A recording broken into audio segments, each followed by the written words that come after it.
Hello, everyone, and welcome to the final episode in the third series of Call My Supervisor, the PhD podcast for the School of Politics and Economics at King's College London. You know the format by now, but for those who are just tuning in this series, we sit down with doctoral candidates from one of our departments and pick their brains about all things PhD, from their research and ideas to their reevaluations and advice. My name is Miguel Castro, and I'm an undergraduate studying in the School of Politics and Economics here at King's. And I'm joined today by my co-host, Daniel Mansfield, the Communications Officer for the school. Hi, Daniel. Hello there, it's great to be here. With that, it's my pleasure to introduce our guest for this episode, Tobe Nneli, a doctorate candidate studying with the Department of Political Economy. Tobe, how are you? I'm fine, thanks. Great. So let's make a start. So Toby, could you please start off by introducing your research, what's your title, and giving us a brief overview? The working title of my research is Social Media and Diaspora Perceptions of the Nigerian State.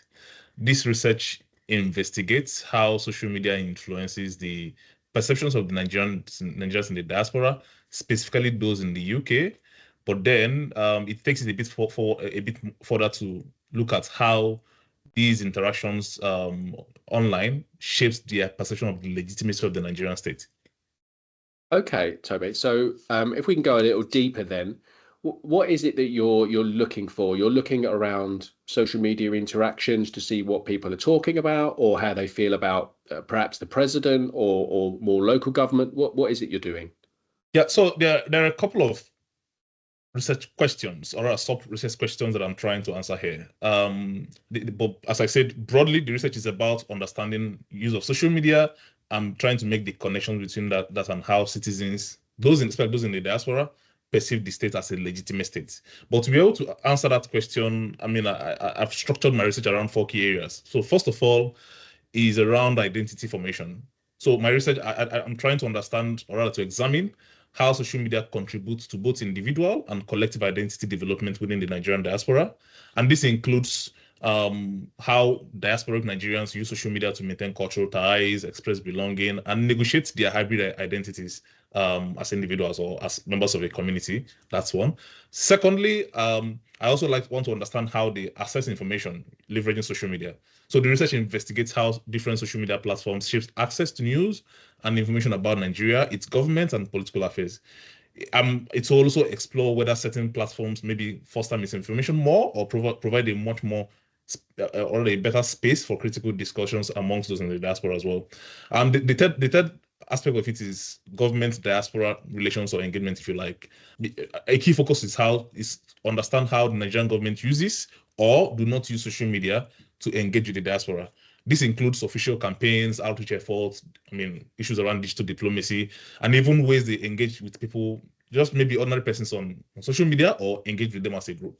And then the last aspect of it is diaspora participation in governance. Of course, this builds on the first 3 areas I already mentioned, because it has a way of shaping how people see the state, and then eventually the way they see the state, to see how Nigerian diasporas use social media to engage with governance issues, doing stuff like political activism, policy discussions, and other forms of engagement with the state. And these 4 areas, I believe, would be able to give me insight into the complex relationship between social media use, diaspora community formation, and how these whole things connect to shape their perception of the state and its legitimacy. Do you think, it's very ambitious, there's lots going on there. Do you expect to streamline it at all? Do you expect that it will change as you go along, or are you very much set on your direction of travel at the moment? So yeah, I get your point about being ambitious, but you also need to understand that some of the issues here, they are all interconnected. So for example, it's difficult to ask people directly, how does the social media use shape how you see the Nigerian state? Because you first of all need to understand the background of the person you are engaging with. And one thing I've made very clear in my interactions with people on this topic is that the Nigerian diaspora, particularly those living in the UK, is not a homogeneous group. You've got people with different, whether it's sexual orientation, whether it's their number of years they spent in the UK, whether it's their socioeconomic background. So these demographic profiles really differ, and you really need to understand their profile first of all before you're able to engage. And their profile could also shape the way they access information, which could probably explain why they might see the state in a certain way. I'll give you an example. Somebody who moved to moved to the UK, maybe a person came as a master student 2 years ago, is technically a member of Nigerians in the diaspora, right? Same as at the same time, you might not, the views of that person or the way the person uses social media might not be the same as a 60-year-old man who has lived in the UK, who was probably born in the UK, or who maybe moved to the UK 40 years ago when social media wasn't really that popular. So you need to understand how these different factors influence each other and could potentially shape the way they see the state. So I don't think it's too much of what I can handle. I am very confident that it's something that I can work with.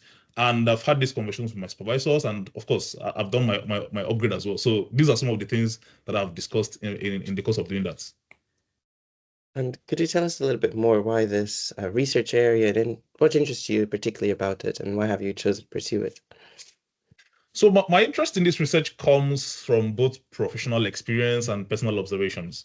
Over the past 6 years, I've moved between Nigeria and the United Kingdom, working in different various capacities. So 6 years ago, I was a civil servant working with a Nigerian government think tank. And later on, I came to the UK to study for a master's degree. And afterwards, I moved back to Nigeria and continued working with the government, but mainly through international development organizations who are supporting Nigerian government policies, some of them on areas of like education and some on migration. Now I'm back to the UK as a PhD student. So this has given me, this back and forth sort of between the UK and Nigeria has given me some sort of unique perspective in the relationship between Nigerian states and its diaspora. That's one.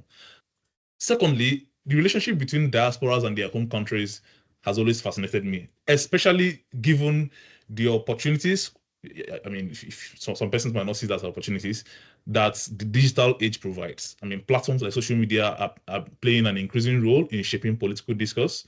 And I'm just curious about how Nigerians who live abroad, people who are physically distant, but certainly or most likely digitally connected, engage with or attempt to influence or get involved with political narratives about their home country. And given that Nigeria has a very complex landscape and large diaspora, this topic definitely offers valuable insights into transnational political engagement. And additionally, like many in the diaspora, there's this expectation for those in the diaspora to provide socioeconomic, mainly economic support to those in the homeland. And this usually happens maybe through informal remittances to family and friends just to support people, or through government-endorsed investment schemes. This expectation has been long-standing, and I'm talking of as far back as the 1980s, especially when the economic situation in Nigeria started to get bad. And up to date, it's still the norm. People expect people to send money to their loved ones at home. Government is excited about diaspora investing in the country. In 2022 alone, remittances from Nigerians in the diaspora totaled 20.13 billion. And recent estimates suggest that dollars, and this recent estimates suggest that this figure has risen to $25 billion. And these are happening because of worsening economic conditions. Why am I explaining this background? The point is that despite this financial commitment, there's been very little discussion about what the diaspora expects from the Nigerian state in return.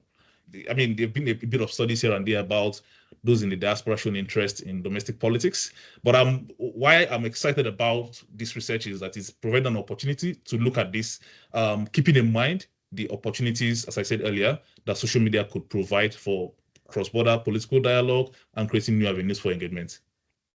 Okay, so how do you go about gathering your data for this process? Do you go to groups of diaspora and say, can you talk to me? Are you carrying out interviews? Are you scraping social media? How are you going about it? My research is primarily qualitative, although I'm employing a mix of online and offline ethnography, primarily through observations and interviews. Through digital ethnography, I examine how Nigerians in the UK engage with political discussion on platforms such as Facebook, X, what we used to know as Twitter, and WhatsApp. And I'm able to gain access into these communities also because I have that identity as a member of the community, right? And of course, but while I'm doing this, I keep in mind the ethical concerns and the things I need to follow to make sure that my participants feel safe enough to engage with the community. Offline, I also do a bit of observation as well in physical spaces, particularly Nigerian-owned businesses. So for example, restaurants. These are places where diaspora Nigerians, especially if it's a Nigerian-owned business restaurant, gather for meals, not just for meals actually, but also to relax and discuss various issues. Sometimes these issues end up being things about the government. So that's for the observations. But also what these both digital and offline sites serve for me is that they also serve as sites for recruitment, especially for those for interviews. So what I usually do is that beyond making observations in this group, or these online groups or offline spaces, I also reach out to those I meet there to ask them for interviews. The interviews provide deeper insights into their experiences and their political views, just to get a better sense of what influences how they see the states, and what their opinions are. But then additionally, I intend to speak with different categories of Nigerian government officials, including those whose mandates directly involve diaspora management, such as the Nigerians in the Diaspora Commission, and even the Nigerian High Commission here in London. I also plan to engage with government officials whom the diaspora Nigerians consider the most important representatives of the state. So, for example, the presidency, the police, and the members of parliament who has oversight responsibilities for diaspora affairs in Nigeria. These are sort of the way I'm thinking about the field research and the particular data collection. Once you've gathered all of this data, you've done all these interviews, what do you do with it? Do you look at it through the lens of political theory, or do you pull bits out and say make observations? What do you do as a PhD researcher with this data? One of the things I'm already doing as well is as I'm collecting the data, I am doing a bit of analysis for two reasons. First of all, to be able to refine my questions, because I'm adopting a semi-structured interview pattern for the interviews. So first of all, I tend to do my analysis as I go on, not because I don't still intend to do a final analysis at the end, but at least it helps to guide me to make sure that I'm going on the right path. That's one.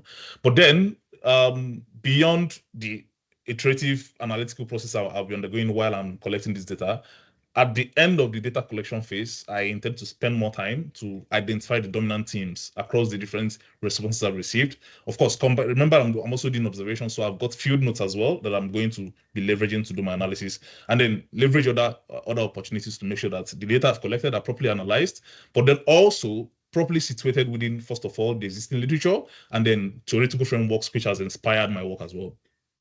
And just quickly there, do you have a working assumption that you've started with? Is your assumption, for example, that social media has changed how the government interacts with its diaspora, or have you come into this with sort of no assumptions at all?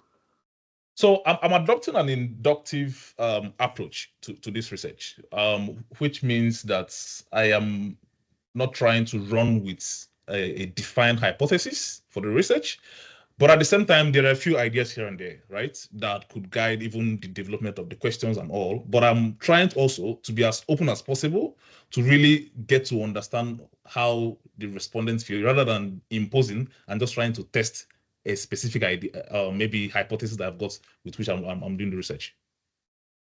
And how far along are you into this very long process, and how long do you estimate that it will take to complete? Yeah, so I'm in my second year, and of course I've done my PhD upgrade process. I've completed the PhD upgrade process, and I'm hoping that I'll be able to complete the research by September 2026. Okay, so it's still relatively early days in the PhD process. Is anything that you've seen or heard or data that you've gathered so far sort of stood out for you, or maybe it surprised you? Yeah, as you rightly mentioned, it's still very early days in the research. I just started data collection in January. However, one key observation that is emerging, but I'm yet to confirm that properly, is how the political climate in the UK at the time of a migrant's arrival could influence their level of interest in Nigerian affairs.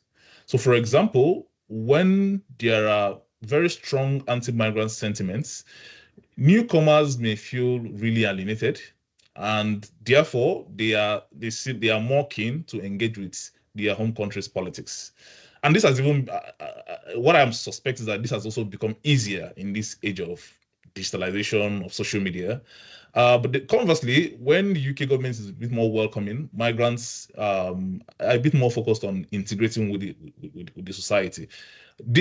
I'm not putting this out there as a definite finding of my research, but it's something that I've noticed in a couple of interviews I've done, and people seem to mention that or rather, from what they've said, I've been able to deduce that has been the experience. And do you think then, I mean, that's really interesting that's come up. Do you think then that there's implications for UK policy as opposed to just, Nigeria and diaspora policy? Do you think, as you say there, the UK's attitude to migration shapes its relationship with its diaspora communities? I mean, yes. One thing to keep in mind is that a reasonable number of the individuals who I consider the Nigerian diaspora in the UK, some of them are British citizens as well, right? Some of them are they've got indefinite leave to remain. Some of them are even second generation or even third generation Nigerians who live here. Because the way I've defined Nigerians in the diaspora are not just those with Nigerian citizenship.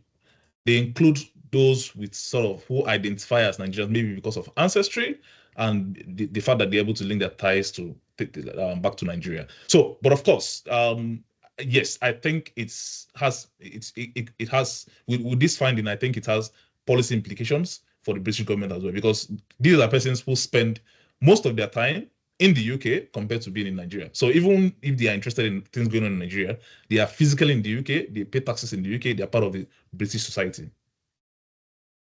And it may be too early to say definitively, but when you come to do your results, will you factor in the sort of the second generation? Will you separate those out from the people who, as you say, they might have been here for 2 years doing a master's?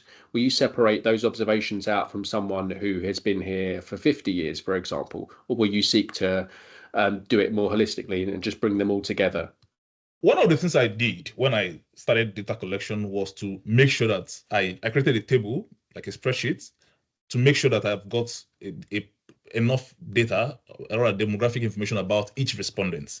So with that type of data, it's possible for me to do what you're asking. Like I can easily decide to say, maybe let me do some analysis using only responses from second generation or third generation Nigerians, or I could decide to just do my analysis based on what maybe female respondents have said, or maybe those who are, say, between 25 to 30 years have said. So there are so many ways to look at it. The short answer to what you've asked is yes and no. Or rather, I could say yes, I could do both. So it all depends on how the research evolves. But one thing is for sure is that I have that in mind, and that's why I'm making sure that the data I'm collecting, making sure that I'm able to identify where or rather who gave me the response. But of course, just to add, while I'm doing that, I also make sure that they are pseudonymized, because part of the things I to make sure that I protect my respondents is to make sure that any other person cannot look at that data and be able to identify who gave me those information. So the names are pseudonymized, and I'm using things like maybe diaspora citizen 1, but of course putting in something by the side to remind me of where that's, or rather who gave that interview or where I got that information. Tobe, brilliant. Thank you very much for this first half where we've spoken about the specifics of your research. We're going to take a very short break now. And when we come back, we're going to speak about your personal experience of the PhD. So thank you very much.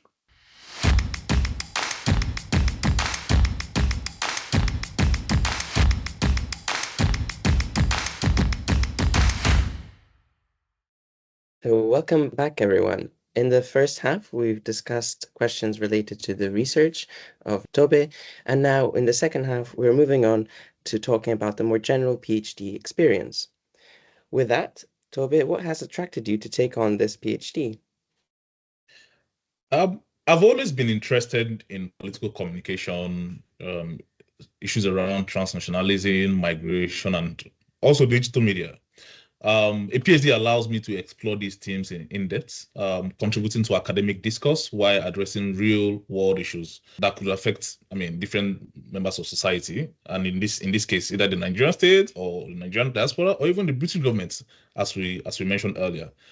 Furthermore, I have a strong interest in research and teaching, although most of my experience has been in using research to advise governments on policy making, but I'm also drawn to the academia.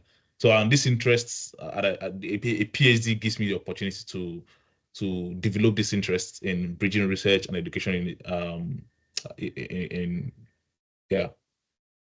Okay, so you're into your second year now. How has the process so far been different to your expectations, or, indeed, has it been different to your expectations? Are things going as you expected them, or?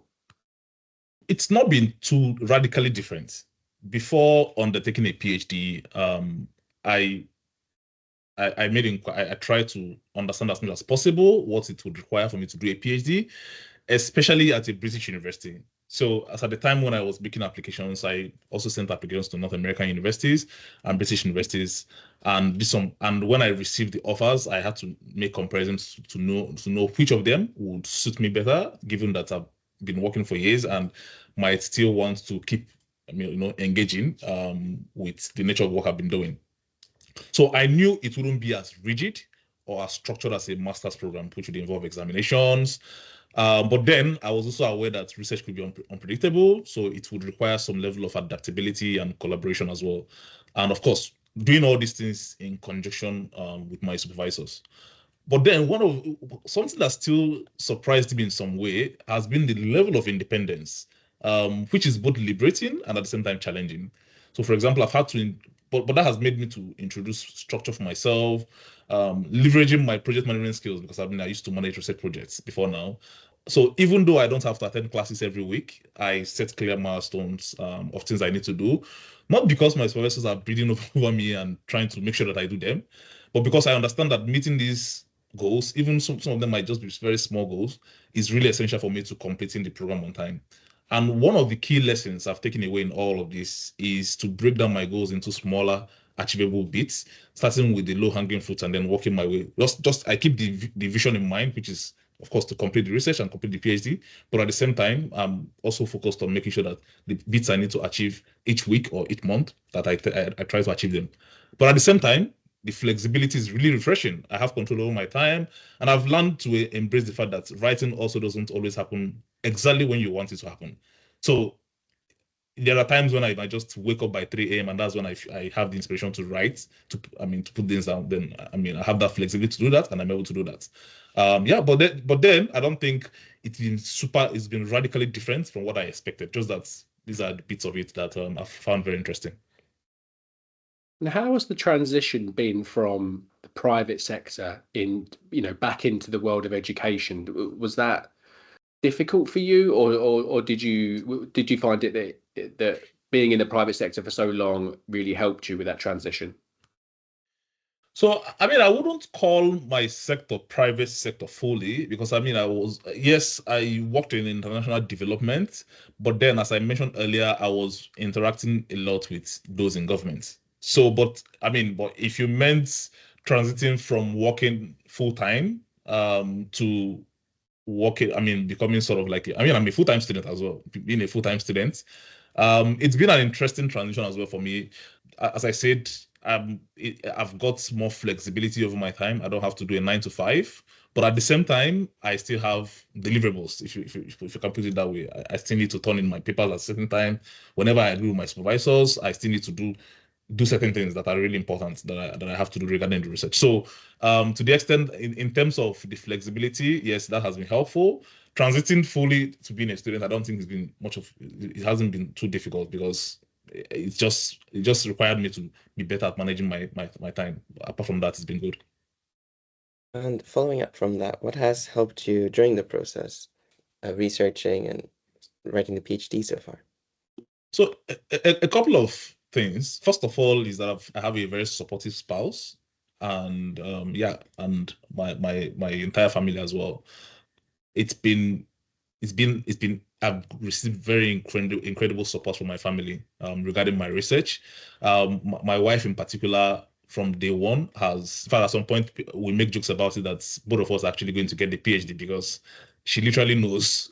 She's the one I bounce off my ideas on her with her, and she's been very supportive. Same as my mom, same as every other members of my family. They've been very supportive. That's first thing. Secondly, I have a wonderful supervision team. first of all, from the Department of Political Economy and also the Department of Digital Humanities because of the social media angle of my research. The support I've received from them has been enormous. I've gotten critical feedback at different stages, and they've always been ready to respond to challenges that might come up at some point, that came up at some point during my research. My primary supervisor, Dr. Portia Roelofs, has been super helpful. I mean, her guidance was what helped me to navigate some of the initial challenges I had. In fact, just to respond to the earlier question that was asked regarding the issue of writing as if I'm writing to a policymaker and then writing the way it should be, like as somebody that is writing for an academic audience. So she really helped me to navigate through that process. Same as my second supervisor, Dr. Peter Chonka, who helped me to navigate through the entire upgrade process, as well as Dr. Rodapcom and Dr. Martin Moore, other members of the supervision team. So I've had a very wonderful supervision team that has been very supportive.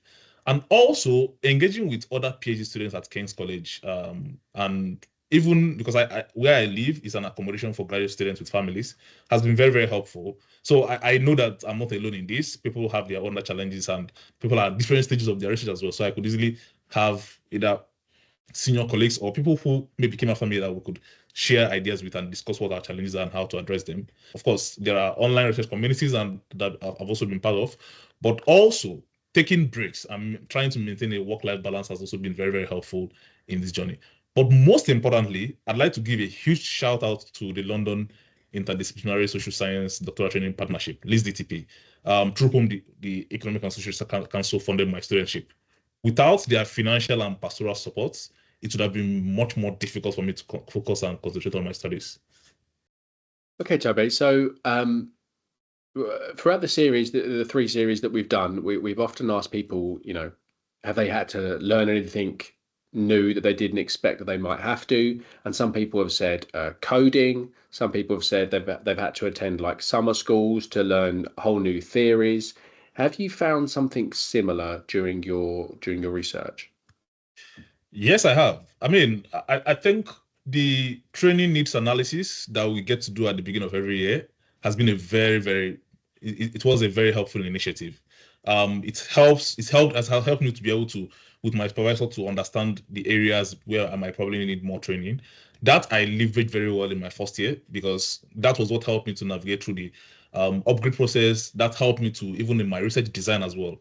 In fact, I was fortunate to have been funded by the school for the SS Summer School on research methods, and that was where I learned more about ethnographic methods, and it really, really helped me in designing my research and be able to carry out the data collection that's going on at the moment. So definitely, it's been very, very helpful to get that opportunity to think about the training I need and how best to get access to those training opportunities. Of course, being that I'm also I'm an ESRC scholar through LISDTP. I had access to other forms of training as well in my first year, which really helped me in thinking through my research. So previously you touched on having to find a way to structure your day during the PhD process. Have there been any other big challenges that jump out in your mind that you've encountered?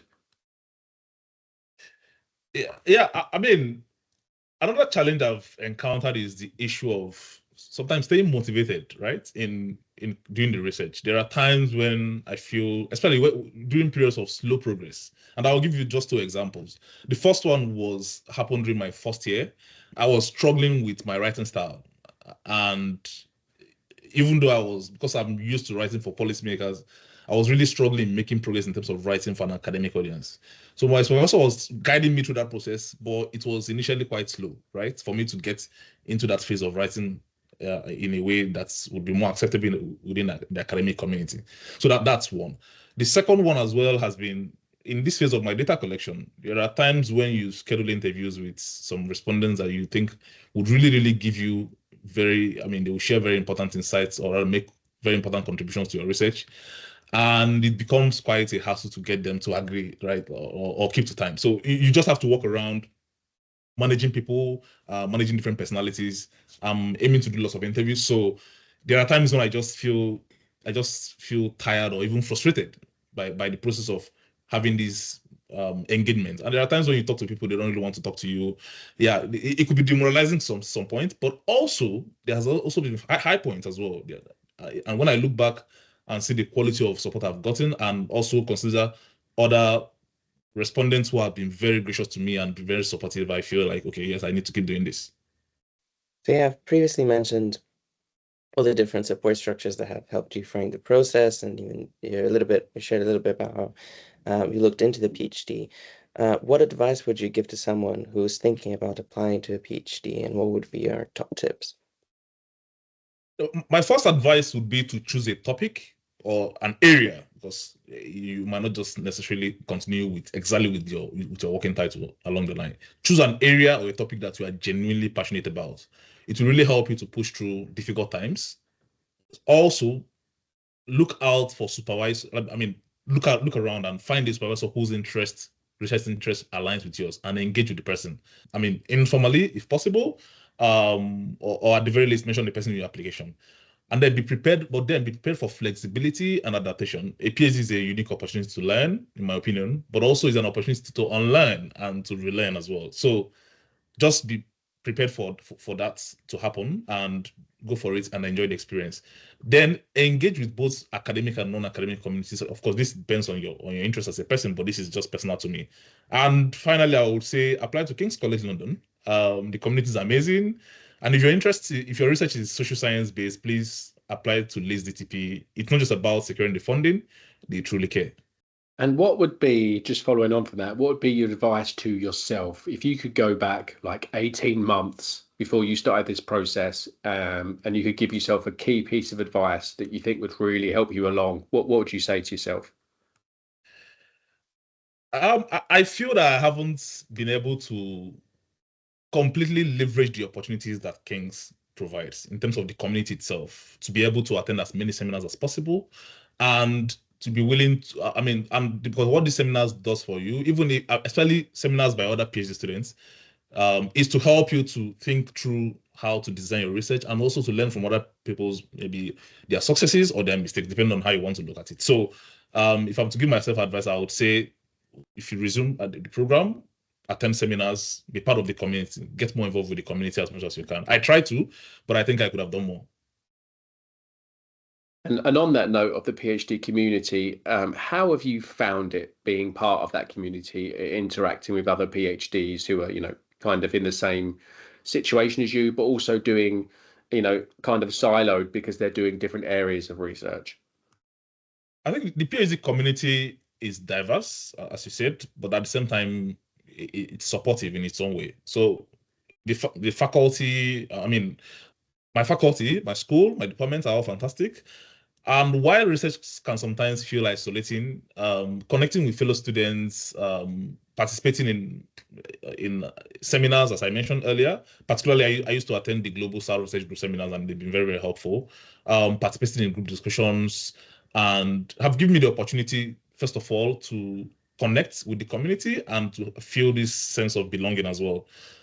And the opportunity to, to explore what I need to do in each year, or the trainings I need to access each year, has also been very, very helpful. So the PhD community at King's, I think it's diverse, it's supportive, it's very helpful, and there are opportunities to explore and engage with your fellow students to see that you're not alone in this journey, and people have different experiences. Yeah, so even though it's diverse, it's also supportive, and people are willing to share their views on issues, or help you out with issues you might be struggling with. And what are you've still got a few years left, but do you have ambitions for this research and perhaps beyond the research? Are you thinking about, maybe I should get this published, or are you thinking about, I want to get this done and go back into policy? Have you put some thought to that? As I mentioned earlier, I am trying not to have grand plans at this point, but of course, yes.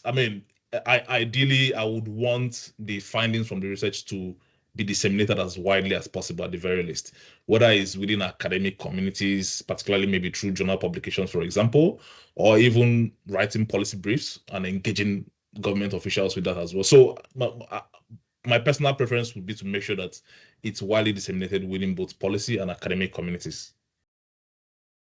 So that brings us to the end of today's episode. I'd like to thank Tobe for sharing his thoughts and insights for this episode. And of course, thank you also to you, our listeners, for taking the time to tune in. It's been a fantastic third series, and we've loved having you with us throughout. We hope to be back soon with a fourth series, so stay tuned.